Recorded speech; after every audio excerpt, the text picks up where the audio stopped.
প্রিয় শিক্ষার্থীবৃন্দ, জাতীয় বিশ্ববিদ্যালয়ের অনলাইন ক্লাসে আমাদের সবাইকে স্বাগতম। করোনাকালীন শিক্ষা কার্যক্রম চলমান রাখার সাথে জাতীয় বিশ্ববিদ্যালয় উদ্যোগে যে অনলাইন ক্লাস সেখানে সংযুক্ত হতে পেরে আমি সবাইকে স্বাস্থ্যবিধি মেনে চলার আহ্বান জানাচ্ছি। আমি মোহাম্মদ মুক্তার হোসেন, সহকারী অধ্যাপক, রাষ্ট্রবিজ্ঞান বিভাগ, মেডিকেল কলেজ, রংপুর।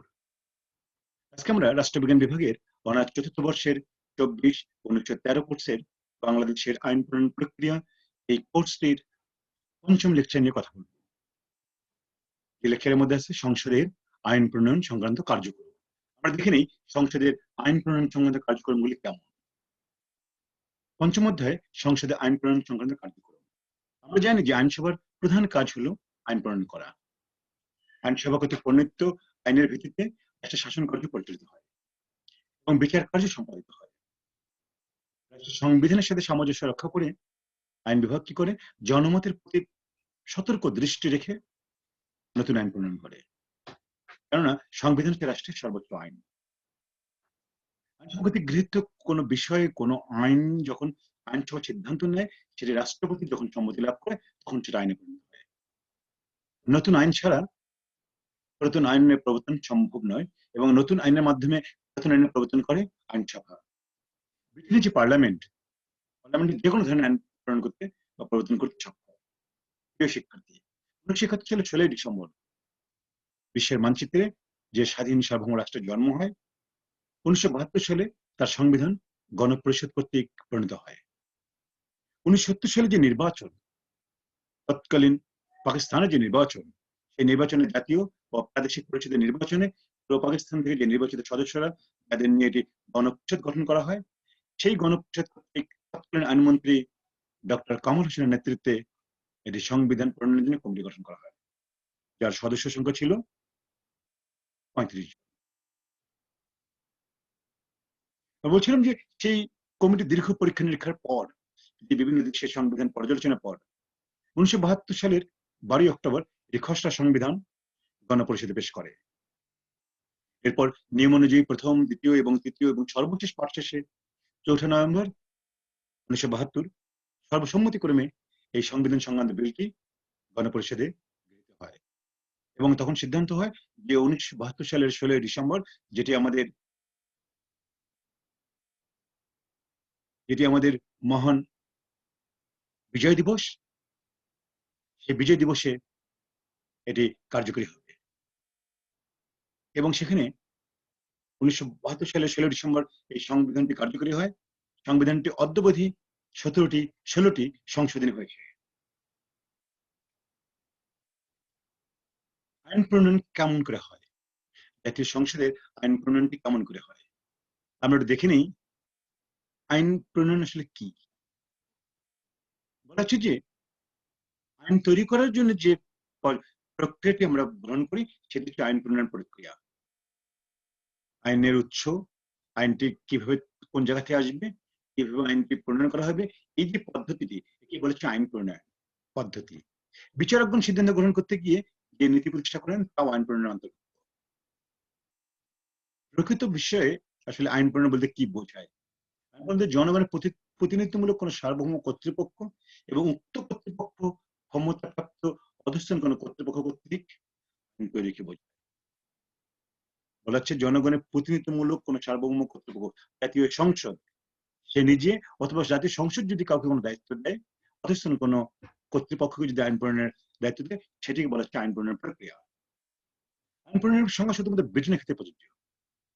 কেন প্রযোজ্য? কারণ ব্রিটেনের সংবিধান হচ্ছে অলিখিত। সেখানে পার্লামেন্টে অল ইন অল। পার্লামেন্টে এই সার্বভৌমত্বের কারণে পার্লামেন্টের আইনগত কোনো সীমাবদ্ধতা নেই। ফলে জনগণের প্রতিনিধিত্বমূলক কর্তৃপক্ষ ব্রিটিশ পার্লামেন্টই আইন প্রণয়নের মৌলিক ক্ষমতার অধিকারী এবং একমাত্র পার্লামেন্টই অন্য কোনো কর্তৃপক্ষকে অধস্তন আইন প্রণয়নের ক্ষমতা অর্পণ করতে পারে। যেহেতু পার্লামেন্ট অল ইন অল, সংবিধানে ওখানে আসলে লিখিত কোনো সংবিধানের ভে নেই। অন্যদিকে যে দেশগুলির সংবিধান লিখিত, যুক্তরাষ্ট্র, ভারত, পাকিস্তান, ফ্রান্স এবং বাংলাদেশ, যাদের সংবিধান লিখিত এবং সংবিধানকে সবচেয়ে মৌলিক আইনের মর্যাদা দেওয়া হয়, যে সকল রাষ্ট্রের সংবিধান সর্বমোট ক্ষমতার অধিকারী, সংবিধান একটা সর্বোচ্চ আইন, সেই দেশগুলিতে আইন প্রণয়নটি পার্লামেন্ট এককভাবে করতে পারবে না, সংবিধানের মধ্যে থেকে করতে হবে। কারণ সংবিধান শুধু গণপ্রতিনিধিমূলক কর্তৃপক্ষকে নয়, অন্য কোনো সংস্থা বা ব্যক্তিকেও আইন প্রণয়নের দায়িত্ব দিতে পারে।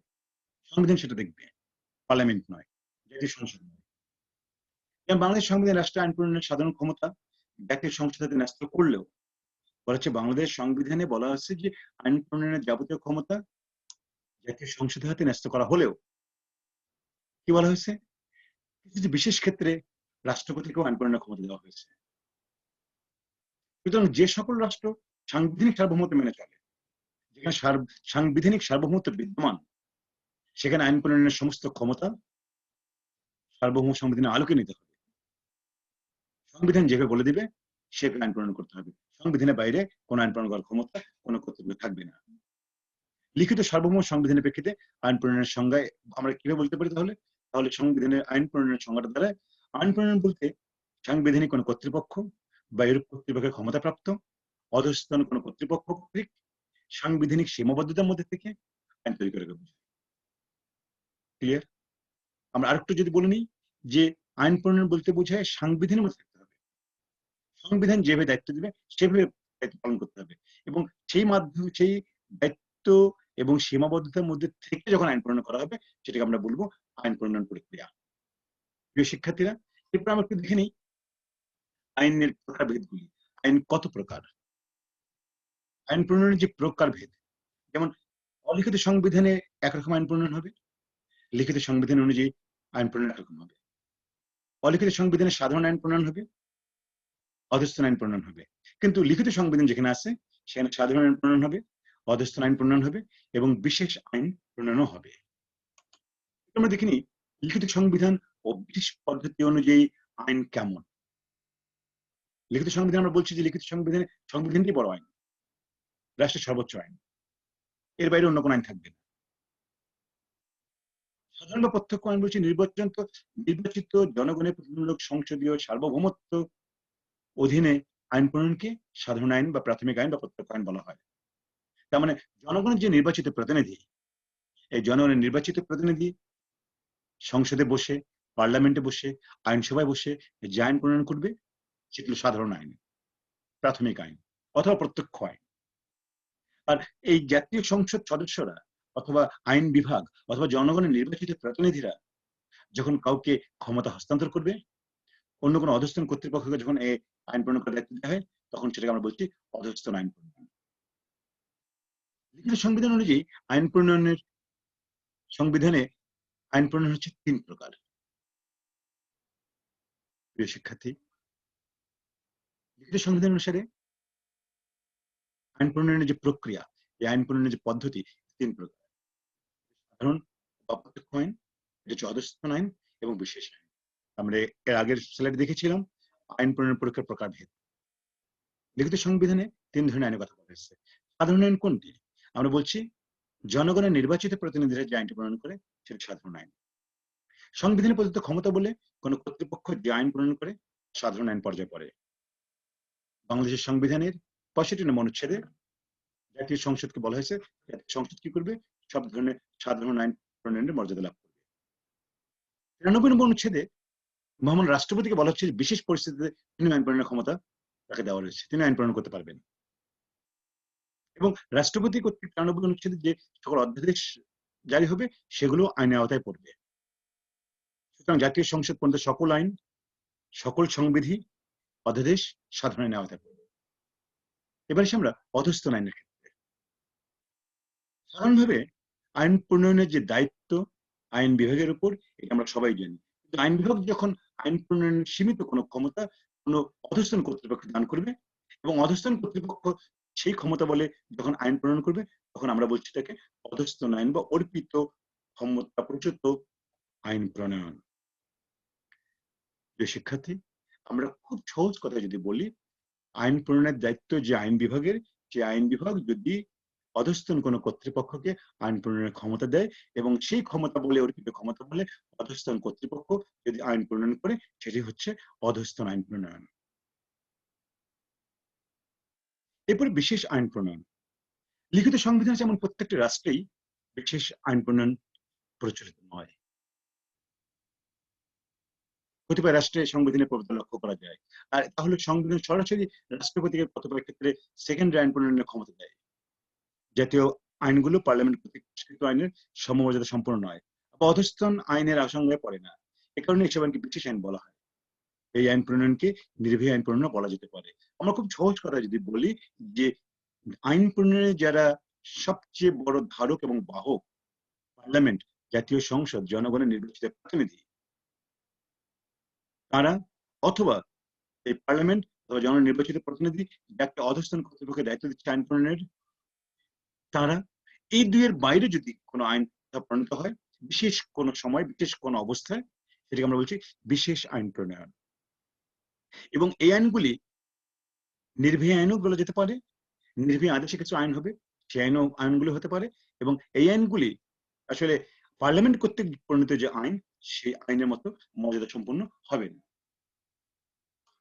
প্রিয় শিক্ষার্থী, আমরা একটু দেখে নিই বাংলাদেশ সংবিধানের বিভিন্ন অনুচ্ছেদে কিছু কিছু জিনিস রয়েছে।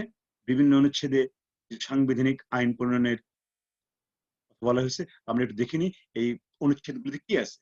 বাংলাদেশ সংবিধানের কতিপয় অনুচ্ছেদ যেমন 62, 68, 79, 3, 85, 115, 118, 5, 127, 2, 133, 138, 2, 140, 2 এই সময় অনুচ্ছেদ দেখা যায় যে সংবিধান সরাসরি মহামান্য রাষ্ট্রপতিকে কতিপয় ক্ষেত্রে আদেশ, বিধি, প্রবিধি ইত্যাদি প্রণয়নের ক্ষমতা দিয়েছে।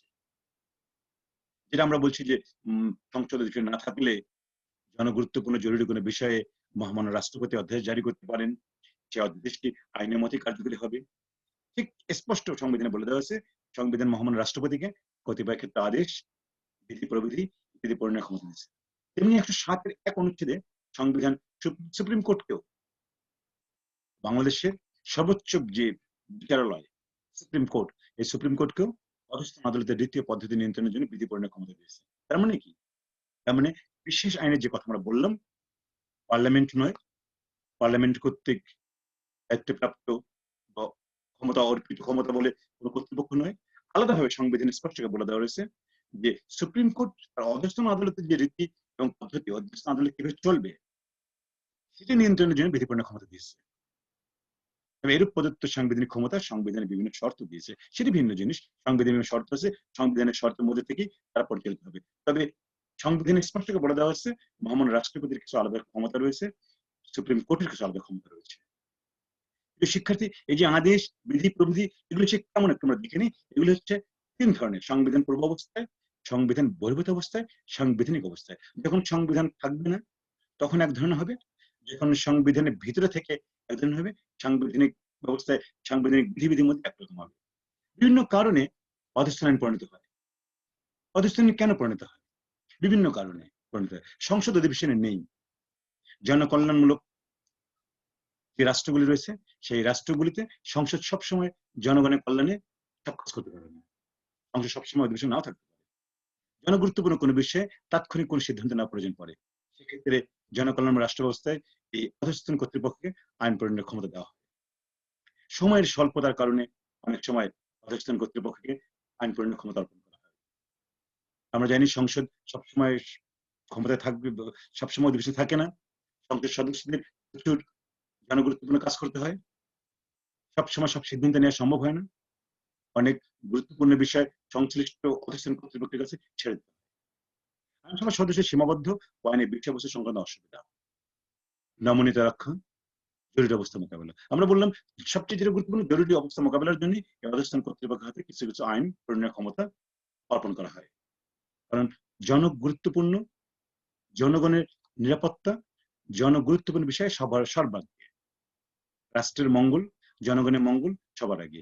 এবং জনগণের মঙ্গল অথবা জরুরি কোনো পরিস্থিতি মোকাবেলা করার জন্য যে কোনো সময় যে কোনো কর্তৃপক্ষকে জাতীয় সংসদ অথবা আইন বিভাগ অথবা আইন বিভাগের যারা দায়িত্বপ্রাপ্ত রয়েছেন তারা ইচ্ছে করলে অধস্তন কর্তৃপক্ষকে আইন প্রণয়নের ক্ষমতা হস্তান্তর করতে পারে। এরপর আমরা দেখি আমাদের জাতীয় সংসদে যে আইন প্রণয়ন হয়, আইন প্রণয়নের প্রক্রিয়াটা কেমন। এটা এই কোর্সটির নাম বাংলাদেশের আইন প্রণয়ন প্রক্রিয়া। আমরা যখন আইন তৈরি হয় আমরা কি করি? আমরা আইনটি দেখি, যখন একটা আইন প্রণীত হয়ে যায় তারপরে সেই আইনটির খবর আমরা ইলেকট্রনিক্স মিডিয়া, প্রিন্ট মিডিয়ার মাধ্যমে জানতে পারি। কিন্তু আইনটি প্রণীত হয় কি করে সেটা একটু আমি দেখে নিই। আমরা এর আগেও বলেছি জাতীয় সংসদের প্রধান কাজ হচ্ছে আইন প্রণয়ন করা। এর নাম আইনসভা, এবং আইনসভার আইন প্রণয়ন করবে এটা চিরাচরিত কাজ। আইনসভা নতুন আইন তৈরি করবে, পুরাতন আইনকে বাতিল বলে ঘোষণা করবে, পুরাতন আইনের স্থলে নতুন আইন সৃষ্টি করবে। প্রত্যেক আইনসভা তার সংবিধানের যে নির্দিষ্ট সীমা রয়েছে সীমার মধ্যে থেকে তারপর আইন প্রণয়নের ক্ষমতা ভোগ করবে, এবং আইন প্রণয়নের যে ক্ষমতা এটি জাতীয় সংসদের সার্বভৌম ক্ষমতা, এবং সেই ক্ষমতা সংবিধান তাকে দিয়েছে। আমাদের যে সংবিধান, গণপ্রজাতন্ত্রী বাংলাদেশের সংবিধান, সেই সংবিধানের ৮০ থেকে ৯২ অনুচ্ছেদে আইন প্রণয়ন পদ্ধতি ও সীমাবদ্ধতা বিধান বর্ণিত রয়েছে। প্রিয় শিক্ষার্থী, বাংলাদেশের যে আইন প্রণয়ন প্রক্রিয়া এটি অনেকটা ব্রিটিশ পার্লামেন্টের আইন প্রণয়ন প্রক্রিয়ার অনুরূপ। আমরা দেখি আইন প্রণয়ন প্রক্রিয়াটা কেমন। যখন কোনো বিষয়ে বিল আইন প্রণয়নের প্রয়োজন পড়ে, সেই আইন প্রণয়নের বিষয়ে যখন কোনো প্রস্তাব গৃহীত হয়, সেই প্রস্তাবটি অথবা যে পদক্ষেপটি অথবা উদ্যোগটি গ্রহণ করা হয় সেটি হলো বিল আকারে উপস্থাপন করতে হয়। আইন প্রণয়নের উদ্দেশ্যে আনিত প্রস্তাবকে বিল বলে। এরপরে আসি, এটি মূলত আইনের খসড়া।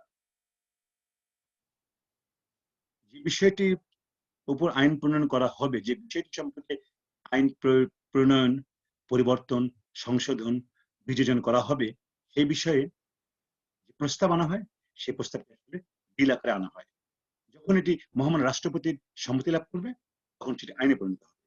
একটি বিল অনেক পরিবর্তন পাস হয়ে আইনে পরিণত হয়। বিল পার্লামেন্ট কর্তৃক পাস হওয়ার পর আইনে পরিণত হয়। বিলটি আইনে পরিণত হওয়ার পর একে সংসদ অনুমোদিত বিধিবদ্ধ আইন সংবিধি বলে। আমরা তোমাদের বুঝতে পেরেছি? যে আইনটি আমরা পাচ্ছি সেই আইনটি আসলে সংসদে উপস্থাপন করা হয়, তখন সেটি বিল আকারে উপস্থাপন করা হয়। আইন প্রণয়নের লক্ষ্যে সংসদে উত্থাপিত অথবা প্রস্তাবিত বিষয়টি আসে, সেটি হচ্ছে বিল। আমরা একটু দেখে নিই বিলের বিভিন্ন অংশ থাকে, সেই অংশগুলো আমরা একটু দেখে নিই। বিলের বিভিন্ন অংশ থাকে, যেমন বিলটার মধ্যে কোথায় কি থাকবে? শিরোনাম, কোন বিষয়ে আইন প্রণয়ন করতে যাচ্ছি সেই শিরোনামটা থাকবে। প্রতিটি বিলে একটি শিরোনাম থাকে, এটি সুস্পষ্ট ভাষায় থাকে। সংসদে পেশকৃত বিলটি এই সংক্ষিপ্ত শিরোনাম অনুযায়ী প্রচারিত লাভ করবে। একটা সংক্ষিপ্ত শিরোনাম থাকবে, একটা দীর্ঘ শিরোনাম থাকবে। সংক্ষিপ্ত শিরোনামটি খুবই সংক্ষিপ্ত হবে, দীর্ঘ শিরোনামটি সংক্ষিপ্ত শিরোনামের পরে দীর্ঘ শিরোনামটি থাকবে, এবং এই দীর্ঘ শিরোনামের মধ্যে আইনটির মূল উদ্দেশ্য এবং বিষয় সারবত থাকবে। কোন উদ্দেশ্যে বিলটি উপস্থাপন করা হয়েছে এবং কেন উপস্থাপন করা হয়েছে সেটি লেখা থাকবে, এবং এর ধারা উপধারাগুলি এখানে লিপিবদ্ধ থাকবে। এরপর এসে প্রস্তাবনা। অনেক সময় বিলে একটি প্রস্তাবনা থাকবে, প্রস্তাবনায় বিল উত্থাপনের পটভূমি ও কারণ উল্লেখ থাকবে। এটি পটভূমি থাকবে, কারণ থাকবে। শিরোনামের নিচে এবং মূল বিলে আগে প্রস্তাবনা থাকবে, এতে প্রস্তাবিত আইনটি কেন করা হচ্ছে তা জনগণের জানা দরকার, যাতে সংসদ সদস্যরা সেটা ব্যাখ্যা করতে পারবে, জানতে পারবে। বিলের মধ্যে দফা এবং উপদফা থাকে। প্রত্যেকটি বিলে কতগুলো দফা এবং কতগুলো উপদফা বিভক্ত থাকে। দফাগুলো উপদফাগুলোতে আবার প্যারাগ্রাফ থাকে, উপপ্যারাগ্রাফে এরা বিভক্ত হতে পারে। বিল যখন আইনে পরিণত হবে তখন দফাগুলি ধারায় এবং উপদফাগুলি উপধারায় পরিণত হবে। ব্যাখ্যা বা অংশ, সংজ্ঞা অংশ, একটা ব্যাখ্যা থাকে বিলের মধ্যে, একটা পারিভাষিক ব্যাখ্যা থাকে। বিলের মধ্যে বিলের পরিভাষা সম্পর্কে, বিভিন্ন ভাষা সম্পর্কে কি অর্থে পরিভাষা ব্যবহৃত হচ্ছে তা উল্লেখ থাকে। বিলের মধ্যে একটা তফসিল থাকতে পারে, অনেক সময় বিলের মধ্যে তফসিল থাকে। বিলের একটি গুরুত্বপূর্ণ অংশ তফসিল। এটি বিলে একাধিক তফসিলও থাকতে পারে, আবার কোনো বিলে তফসিল নাও থাকতে পারে। তফসিল খেলে তার মূল বিলের মতোই গুরুত্বপূর্ণ বলে বিবেচিত হবে। একটা শিরোনাম থাকবে, একটা শিরোনামের মধ্যে আবার একটা সংক্ষিপ্ত থাকবে, একটা দীর্ঘ থাকবে। এখানে প্রস্তাবনা থাকবে, দফা উপদফা থাকবে, এখানে ব্যাখ্যা থাকবে, কেন বিলটি করা হচ্ছে, বিলটি উত্থাপন করা হয়েছে, কেন আইনটি প্রণয়ন করা দরকার, এর আগে এই বিষয়ে কি আইন ছিল, এখন কি আইন আছে, এটি কার্যকারিতা কেমন, কোন জায়গাটুকু সংশোধন করা দরকার, কোন জায়গাটুকু বিয়োজন করা দরকার, তফসিল থাকতে পারে, নাও থাকতে পারে। এই ইত্যাদি বিষয়গুলি হচ্ছে আসলে বিল। যতক্ষণ পর্যন্ত জাতীয় সংসদের মধ্যে থাকবে ততক্ষণ পর্যন্ত বিল, যখন মহামান্য রাষ্ট্রপতি সম্মতি লাভ করবে তখন সেটা আইন। এবার আমরা থেকে বিলের প্রকার, এই যে বিল, এই যে আইন প্রণয়নের যে প্রক্রিয়া, যেটা আমরা প্রথমে বলছি বিল, পরবর্তী সেটি আইনে পরিণত হচ্ছে, যার দফা উপদফা থাকবে, যেগুলি পরবর্তীতে ধারা এবং উপধারা পরিণত হবে। প্রিয় শিক্ষার্থীরা, এই যে এই বিলের প্রকারভেদ গুলো কেমন, কত ধরনের বিল হতে পারে? আমরা দেখি বিল তত্ত্বগত বিষয়বস্তুর দিক থেকে একরকম হতে পারে, উপস্থাপনের দিক থেকে একরকম হতে পারে, পাশের পদ্ধতির দিক থেকে একরকম হতে পারে। তত্ত্বগতভাবে বিলকে আমরা কি বলছি, তিন প্রকার বলছি। কেমন? এটা হচ্ছে পাবলিক বিল, এটা প্রাইভেট বিল, এটা হচ্ছে মিশ্র বিল। আমরা জানি পাবলিক বিল বলতে সাধারণ মানুষের স্বার্থ সম্পর্কিত, বৃহত্তর জনগণের স্বার্থ সম্পর্কিত সংশ্লিষ্ট যে বিষয় রয়েছে, সেই সম্পর্কে যখন কোনো বিল উপস্থাপন করা হয়, সেটাকে আমরা বলছি পাবলিক বিল। একটা সকল নাগরিকের বৃহত্তর অংশের স্বার্থ জড়িত এমন বিলকে আমরা সাধারণ স্বার্থ সম্পর্কিত বিল বলি। যেমন জাতীয় শিক্ষানীতি, স্বাস্থ্যনীতি, অর্থ সম্পর্ক, সাধারণ স্বার্থ সম্পর্কিত বিল, অর্থ বিল। বিল বলতে অর্থ সম্পর্কিত যাবতীয় বিলকে বোঝাচ্ছে, কারণ এগুলি কি হচ্ছে, এগুলি বাংলাদেশের নাগরিকের সাথে বৃহত্তর জনগোষ্ঠীর সঙ্গে জড়িত। এবং সাধারণত দেখা যায় যে পাবলিক বিলগুলি বেশিরভাগই সরকারি বিল, কেননা মন্ত্রীরাই সাধারণত এই বিলগুলি উপস্থাপন করেন। তাহলে প্রিয় শিক্ষার্থীরা, আমরা বুঝে গেলাম পাবলিক বিল কোনটি, যেটি বৃহত্তর জনগোষ্ঠীর স্বার্থে সংস্থা উপস্থাপন করা হয়। সাধারণত মাননীয় মন্ত্রী মহোদয়রা এই বিলকে উপস্থাপন করেন, সেটা হচ্ছে পাবলিক বিল। এরপরে আসে আমরা প্রাইভেট বিল। প্রাইভেট শব্দটি ব্যক্তির সঙ্গে সংশ্লিষ্ট, ক্ষুদ্রতার সঙ্গে সংশ্লিষ্ট। এই বিলকে বিশেষ স্বার্থ সংক্রান্ত বিলও বলা যায়। কোন বিশেষ নাগরিক প্রতিষ্ঠান, নাগরিক সংঘ, পেশাজীবী গ্রুপ, বিশেষ কোনো অঞ্চলের স্বার্থে যখন বিল উত্থাপন করা হয়, বিদেশে উত্তরবঙ্গের উন্নয়নের জন্য বিল উত্থাপন করা হবে, এখানকার যদি আমরা চিন্তা করি, এখানকার সাঁওতালদের জীবনমান উন্নয়নের জন্য যদি কোনো বিল প্রণয়ন করা হয়, এগুলো হচ্ছে প্রাইভেট বিল। কোন একটি অংশের জন্য, কোন একটি অঞ্চলের জন্য যে বিল করা হচ্ছে, সেটা হচ্ছে প্রাইভেট বিল। রাষ্ট্রপতি বেতন ভাতা সম্পর্কিত বিল, সংসদ সদস্যদের বেতন ভাতা সম্পর্কিত বিল, স্থানীয় সরকারের ক্ষমতা বৃদ্ধি, সংকোচনের জন্য আনিত বিল, এই বিলগুলি বেসিক্যালি হচ্ছে প্রাইভেট বিল, যেগুলি কিছু মানুষের সাথে সংশ্লিষ্ট, জনগোষ্ঠীর সঙ্গে নয়। এছাড়াও আরেকটি বিল রয়েছে মিশ্র বা দ্বিজাতীয় বিল। এই বিলগুলি মিশ্র আমরা বলছি যেখানে বৃহৎ স্বার্থ থাকবে, ক্ষুদ্র স্বার্থও থাকবে। যেখানে সাধারণ স্বার্থ সম্পর্কে বিশেষ স্বার্থ উভয় থাকে, সেটাকে আমরা বলছি মিশ্র বিল। অনেক সময় দেখা যায় যে কিছু কিছু বিলে সমগ্র জনগোষ্ঠীর স্বার্থ আছে, আবার তার সঙ্গে কিছু ক্ষুদ্র অংশেরও স্বার্থ রয়েছে। এই বিলগুলি আমরা বলছি মিশ্র বিল বা দ্বিজাতীয় বিল বা হাইব্রিড বিল। যেমন যদি একটি হাসপাতাল, মাতৃস্বাধীন বা শিশু কল্যাণ কেন্দ্র বা বিজ্ঞান ও প্রযুক্তি বিষয়ে প্রতিষ্ঠা করা যায়, তাহলে কি হবে? তাহলে বৃহৎ অংশের যেমন সুবিধা হবে, আবার কিছু মানুষের কিছু দেখা যাবে যে এটি নির্ধারিত একটা নির্দিষ্ট অংশের উপকার হবে। যদি বিজিবির জন্য আমরা বলছি যে যদি বিজিবির জন্য যদি আমরা বলছি যে বিজিবির জন্য যদি জমি দখল করা হয়, তাহলে কি হবে? তাহলে একটা স্পেশালিস্ট বাহিনীর উপকার হবে, আবার পাশাপাশি সাধারণ মানুষই কিন্তু এখান থেকে উপকৃত হবে। এই বিলগুলিকে বলা হচ্ছে মিশ্র বিল। এই ধরনের বিল পরীক্ষার জন্য পাসিক পাঠানো হয়, কারণ যখন কোনো কিছু অধিগ্রহণের প্রশ্ন আসে, তখন যার কাছ থেকে অধিগ্রহণ করা হবে তার স্বার্থে ব্যাঘাত ঘটবে, খুবই স্বাভাবিক। এই জন্য এই ধরনের বিল বিশেষ কমিটিগুলিতে বাছাই করে পাঠানো হয়, এবং ক্ষতিগ্রস্ত ব্যক্তি বা জনগোষ্ঠী যারা এই বিলের বিরুদ্ধে সংসদে পিটিশন করতে পারেন, পিটিশন সঙ্গে পাঠানো কমিটিতে পাঠানো হয়, এবং কমিটিতে রিপোর্টে পাবলিক বিল কমিটির রিপোর্ট নিয়ে পর্যালোচনা করা হবে, এবং আরো যদি অধিগ্রহণ করতে হয় কোনো কিছু জমি অথবা অন্য কোনো সম্পদ, সেক্ষেত্রে অবশ্যই ক্ষতিপূরণ দিতে হবে। প্রিয় শিক্ষার্থী, এবার আমরা একটু দেখি বিষয়বস্তুর দিক থেকে বিল কেমন। আমরা একটু দেখলাম তত্ত্বগতভাবে বিল কয় প্রকার, এখন বিষয়বস্তুর দিক থেকে বিল কয় প্রকার সেটা আমরা একটু দেখি। বিষয়বস্তুর দিক থেকে বিল হচ্ছে মূল বিল, সংশোধনীমূলক বিল, সংহত বা একত্রীকরণ বিল, মেয়াদ বহাল রাখার বিল, অধ্যাদেশ প্রতিস্থাপনমূলক বিল, সংবিধান সংশোধনমূলক বিল।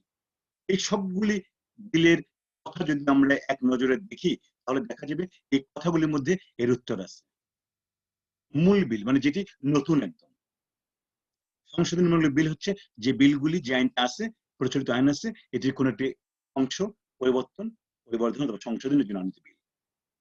যে সকল বিল বিদ্যমান আইনকে একটি ভিত্তিতে বা সংহত করতে চায় বা অনেকগুলি আইন একত্রিত করে যদি নতুন কোনো আইন প্রণয়ন করা হয় তাকে আমরা বলছি সংহত একত্রীকরণ বিল। কোন বিলের মেয়াদ শেষ হয়ে গেছে, কোন আইনের মেয়াদ শেষ হয়ে গেছে, আমরা অনেক সময় দেখি যে আমাদের পাসপোর্টের মেয়াদ শেষ হয়ে যায়, আমরা দেখি আমাদের ড্রাইভিং লাইসেন্সের মেয়াদ শেষ হয়ে যায়, আমরা অনেক সময় দেখি আমাদের ইলেকট্রিক বিল দেওয়ার টাইম শেষ হয়ে যায়। এরকম কোন একটা আইনের মেয়াদ শেষ হয়ে গেছে, সেই মেয়াদ আইনটি নতুন করে তার মেয়াদ বৃদ্ধি করার জন্য এই বিল আনা হয়।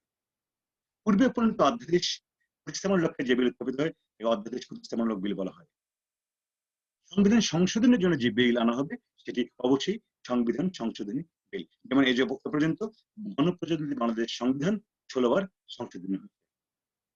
এছাড়া উপস্থাপনার দিক থেকে বিল আমরা বলি, উপস্থাপনার দিক থেকে বিলকে আমরা দুইভাবে ভাগ করতে পারি, এটি সরকারি বিল, এটি বেসরকারি বিল। আমরা খুব সহজ কথায় বলতে পারি যে সকল বিল মন্ত্রী উত্থাপন করেন, মাননীয় মন্ত্রীরা উত্থাপন করেন, অল্প সময় নোটিশে, যেমন 7 দিনের নোটিশে এই বিলগুলি সম্পর্কে আলোচনা হয়, এটি হচ্ছে সরকারি বিল। যেটি আমরা বলছি পাবলিক বিলের কথা বলছিলাম। আর বেসরকারি বিল হচ্ছে যে সকল মন্ত্রী মহোদয়রা বাদ দিয়ে অন্য সদস্যরা যখন কোনো বিল উত্থাপন করেন এটি হচ্ছে বেসরকারি বিল। এবং বেসরকারি বিলগুলির ক্ষেত্রে বাংলাদেশে 15 দিনের নোটিশে সেগুলিকে 15 দিনের নোটিশে সেগুলিকে সংসদে আলোচনার জন্য প্রস্তাব উত্থাপন শিক্ষার্থী দেখি জাতীয় সংসদের গুরুত্বপূর্ণ বিষয় যেটি নিয়ে আমরা প্রায় আমাদের আলোচনায় আসে অর্থ বিল এবং অর্থ বিল অর্থ সংক্রান্ত বিল। এই অর্থ বিল পদ্ধতি কেমন, আমরা দেখি অর্থ বিল অর্থ সংক্রান্ত বিলগুলি কেমন। বাংলাদেশ সংবিধান 81 অনুচ্ছেদে অর্থ বিল ও অর্থ সংক্রান্ত বিলের মধ্যে পার্থক্য করা হয়েছে। যে সমস্ত বিল সংসদে উপস্থাপনের জন্য রাষ্ট্রপতি আমাদের প্রয়োজন হয় সেগুলো হচ্ছে অর্থ বিল। যদি রাষ্ট্রপতি আগেই এই বিলে সম্মতি দেন সেহেতু এই ধরনের বিল সম্মতির জন্য রাষ্ট্রপতির নিকট প্রেরিত হলে রাষ্ট্রপতি তার সাথে সংসদে পাঠান না, বিধান অনুযায়ী রাষ্ট্রপতি 15 দিনের মধ্যে সম্মতি দান করেন। প্রিয় শিক্ষার্থী, আমরা খুব সহজ কথা যেটা বলতে পারি যে অর্থ বিলগুলি বা অর্থ সংক্রান্ত যে বিলগুলি আছে এগুলি মহামান্য রাষ্ট্রপতির সম্মতিক্রমেই সংসদ উত্থাপন করে মহামান্য রাষ্ট্রপতিকে পাঠানো হয়। অর্থাৎ যেহেতু পূর্বে সম্মতি নেওয়া ছিল বা নেওয়া আছে, অর্থাৎ এই বিলগুলি কখনোই মহামান্য রাষ্ট্রপতির কাছে ফেরত আসে না, তিনি 7 দিনের মধ্যে সম্মতি দিবেন। আমরা একটু দেখে নিই এই বিল পাশের যে পদ্ধতি, আইন প্রণয়নের যে পদ্ধতিটা কেমন। আমরা একটু আগে বলছিলাম বাংলাদেশের আইন প্রণয়নের পদ্ধতি মার্কিন যুক্তরাষ্ট্রের পার্লামেন্টের আইন প্রণয়ন পদ্ধতি অনুরূপ। এখানে প্রথম পর্যায়ে কি করা হয়, বিল উত্থাপন ও পাঠ করা হয়। যে কোনো সদস্য সরকারি অথবা বেসরকারি যে কোনো জাতীয় সংসদ সদস্য কি করেন, বিল উত্থাপন অনুমতি চেয়ে নিকট একটি নোটিশ প্রদান করবেন। বেসরকারি সদস্যদের নোটিশ 15 দিনের নোটিশ ও বিলের 2টি প্রতিলিপি, সরকারি বিলের ক্ষেত্রে 7 দিনের নোটিশ ও বিলের 2টি প্রতিলিপি সচিবের কাছে জমা দিতে হয়। যিনি বিলটি উপস্থাপন করতে চান তিনি বিলটি উপস্থাপনের জন্য অনুমতির চেয়ে সংসদে প্রস্তাব পেশ করবেন যে আমি মাননীয় সংসদ সদস্য অমুক, আমি বিলটি সংসদে উপস্থাপন করতে চাই। বিলটি যখন উপস্থাপন হয়ে যাবে তখন প্রথমে একটি পাঠ হবে, সে বিল উত্থাপন এবং শিরোনাম পাঠ করাকে বিলের প্রথম পাঠ বলে।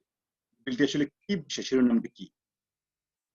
যখন প্রথম পাঠের পর বিলটি গেজেটে প্রকাশ করা হয় এবং সংসদ সদস্যের মধ্যে বিতরণ করা হয় যাতে তারা আলোচনায় অংশগ্রহণ করতে পারে। আসলে শিরোনামের মধ্যে যেটা আছে তার ভিতরে কি আছে সেটি আলোচনার জন্য এটি গেজেটে প্রকাশ করা হয় এবং সমস্ত সংসদ সদস্যদের দেওয়া হয়। দ্বিতীয় পাঠে সাধারণ আলোচনা বিতর্ক করা হয়। প্রিয় শিক্ষার্থী, আমরা জাতীয় সংসদের যে অধিবেশনগুলো দেখি যেখানে বিভিন্ন ধরনের বিতর্ক হয়, এই সেই একই বিতর্ক এই বিল পাশের ক্ষেত্রেও হয়। প্রথম পাঠ শেষ হওয়ার পর বিলটি উপর সাধারণ আলোচনা দ্বিতীয় পাঠের জন্য দিন ধার্য করা হয়। আমরা গত লেকচারে মাননীয় স্পিকারের ক্ষমতা কার্যাবলী দেখেছিলাম এবং সেখানে দেখছিলাম যে তিনি বিভিন্ন বিষয়ে সংসদ অধিবেশন ধার্য করে দেন, সময়, বিভিন্ন আলোচনা বিষয়বস্তু এবং সময় ধার্য করে দেন। উক্ত দিনে সংসদ সদস্য প্রস্তাব করেন বিলটিকে সংসদে বিবেচনার জন্য উপস্থাপন করা হোক অথবা স্থায়ী কমিটির নিকট অথবা বার্ষিক কমিটির নিকট প্রেরণ করা হোক অথবা জনমত যাচাইয়ের জন্য প্রেরণ করা হোক। দ্বিতীয় ক্ষেত্রে এসে যখন সাধারণ আলোচনা প্রশ্ন আসবে তখন যারা জাতীয় সংসদ সদস্য থাকবেন তারা এই এই মনে সিদ্ধান্ত নিতে পারেন কিরকম, যে হয় বিলটি বিবেচনা করা হোক, অথবা যদি আরো বেশি পুঙ্খানুপুঙ্খ রূপে যাচাই বাছাই করতে হয় তাহলে স্থায়ী কমিটির নিকট অথবা বাছাই কমিটির নিকট অথবা জনমত যাচাইয়ের জন্য সাধারণ জনগণের কাছে প্রচার করা হোক। বিলটি যদি কমিটিতে প্রেরণ করা হয় তবে 3টি পর্যায়ে অতিক্রম করতে হবে। একটি হচ্ছে কমিটি পর্যায়ে, রিপোর্ট পর্যায়ে, বিলের উপর আলোচনা। প্রিয় শিক্ষার্থী, এটি হলো দ্বিতীয় অংশ। তৃতীয় পার্টে আমরা কি বলবো? এই বিলটি পাশের তৃতীয় পার্টে আমরা কি দেখছি, বিল পাশ হওয়া বাংলাদেশ সংবিধানের 80 নম্বর অনুচ্ছেদ এবং জাতীয় সংসদের কার্যপ্রণালী বিধি 95 নম্বর অনুচ্ছেদ বিধি অনুযায়ী রাষ্ট্রপতির সম্মতি প্রয়োজন, এবং মহামান্য রাষ্ট্রপতি 15 দিনের মধ্যে তার সম্মতি দিবেন। অথবা যদি তিনি মনে করেন যে কোনো সংশোধনী থাকা দরকার, সংশোধনী দিয়ে তার অভিমত দিয়ে তিনি সেটা ফেরত দিতে পারেন। বাংলাদেশ সংবিধান 93(1) অনুচ্ছেদে দুটি ক্ষেত্রে মহামান্য রাষ্ট্রপতির অধ্যাদেশ প্রণয়নের ক্ষমতা দেওয়া হয়েছে এবং যেটি আইনের মতোই কার্যকরী। একটি হচ্ছে সংসদ যদি ভেঙে যায় বা সংসদ যদি না থাকে, সংসদ ভেঙে যাওয়া অবস্থা থাকে এবং যখন সংসদ আছে কিন্তু অধিবেশন নেই, এই দুই ক্ষেত্রে মহামান্য রাষ্ট্রপতি অধ্যাদেশ জারি করতে পারেন এবং সেই অধ্যাদেশগুলি আইনের মতোই কার্যকরী। তবে অধ্যাদেশ প্রণয়নের ক্ষেত্রে তিনি দুটো জিনিস খেয়াল রাখবেন। এটি হচ্ছে সংবিধানের পরিবর্তন করা যাবে না, এমন কোন অধ্যাদেশ জারি করা যাবে না যে অধ্যাদেশের মাধ্যমে সংবিধান পরিবর্তন হতে পারে। যেহেতু সংসদ থাকলে সংসদই আইন প্রণয়ন করত, মহামান্য রাষ্ট্রপতিকে আর অধ্যাদেশ জারি করতে হতো না, সেহেতু সংসদ যেভাবে যেসব আইন প্রণয়ন করতে পারে শুধুমাত্র ওইসব ক্ষেত্রে অধ্যাদেশ জারি করা যাবে। প্রিয় শিক্ষার্থী, মহামান্য রাষ্ট্রপতি ইচ্ছেগুলো অধ্যাদেশ জারি করতে পারেন সংসদ অধিবেশন না থাকলে, সংসদ ভেঙে গেলে, জনগুরুত্বপূর্ণ কোনো বিষয়ে তিনি যদি মনে করেন তিনি অধ্যাদেশ জারি করতে পারেন। সেই অধ্যাদেশগুলি অবশ্যই সংসদ আইন যেভাবে প্রণয়ন করতো ওই ধরনের অধ্যাদেশ হবে, সংবিধান পরিবর্তন সংক্রান্ত কোনো অধ্যাদেশ হবে না। এবং সংসদ না থাকলে কেবলমাত্র এই অধ্যাদেশ প্রণয়ন করা যাবে। সংসদ যখন চালু হবে, নতুন সংসদের প্রথম অধিবেশনের প্রথম বৈঠকেই মহামান্য রাষ্ট্রপতি যে অধ্যাদেশ জারি করেছে সেটি বিল আকারে উপস্থাপন হবে এবং উপস্থাপন 30 দিনের মধ্যে অবশ্যই এটি বিষয়ে সিদ্ধান্ত হবে, হয় পাশ হবে বা বাতিল। শিক্ষার্থী, আমরা অর্থ বিল, অর্থ সংক্রান্ত বিল, বিল পাশের পদ্ধতি, মহামান্য রাষ্ট্রপতির অধ্যাদেশ প্রণয়নের ক্ষমতা, কার্যক্রম ইত্যাদি দেখলাম। এই অংশে বাংলাদেশের যে আইন প্রণয়ন প্রক্রিয়া, আইন প্রণয়ন প্রক্রিয়ার যে ধাপগুলি সেগুলি নিয়ে আমরা আলোচনা করার চেষ্টা করেছি। আমরা দেখলাম বিল কাকে বলে, বিল কত প্রকার, সরকারি বিল কোনটি, বেসরকারি বিল কোনটি, মিশ্র বিল কোনটি, একটি বিলের মধ্যে কি কি থাকে, স্বল্প শিরোনাম, দীর্ঘ শিরোনাম, প্রস্তাবনা, তফসিল। আমরা দেখলাম যখন বিল অবস্থায় থাকছে তখন কেমন থাকে, যখন আইনে পরিণত হয় তখন কিভাবে সেটা আইনে পরিণত হয়, মহামান্য রাষ্ট্রপতি যখন অধ্যাদেশ জারি করবেন তখন তিনি কোন ধরনের অধ্যাদেশ জারি করতে পারেন, এবং মহামান্য রাষ্ট্রপতি যে অধ্যাদেশ জারি করবেন সেই অধ্যাদেশগুলি সংসদে পাশ হওয়ার জন্য কখন সংসদে উপস্থাপন করতে হবে এবং কতদিনের মধ্যে পাশ হবে। প্রিয় শিক্ষার্থী, আজকে এই পর্যন্তই। তোমরা স্বাস্থ্যবিধি মেনে চলবে, ঘরে থাকবে, নিজের পরিবারের সুরক্ষা নিশ্চিত করবে। আগামী ক্লাসে আবার দেখা হবে, আগামী লেকচারের জন্য আমরা আবার বসবো ইনশাআল্লাহ। ততদিন পর্যন্ত সকলকে ধন্যবাদ, জাতীয় বিশ্ববিদ্যালয় কর্তৃপক্ষকে আন্তরিক ধন্যবাদ।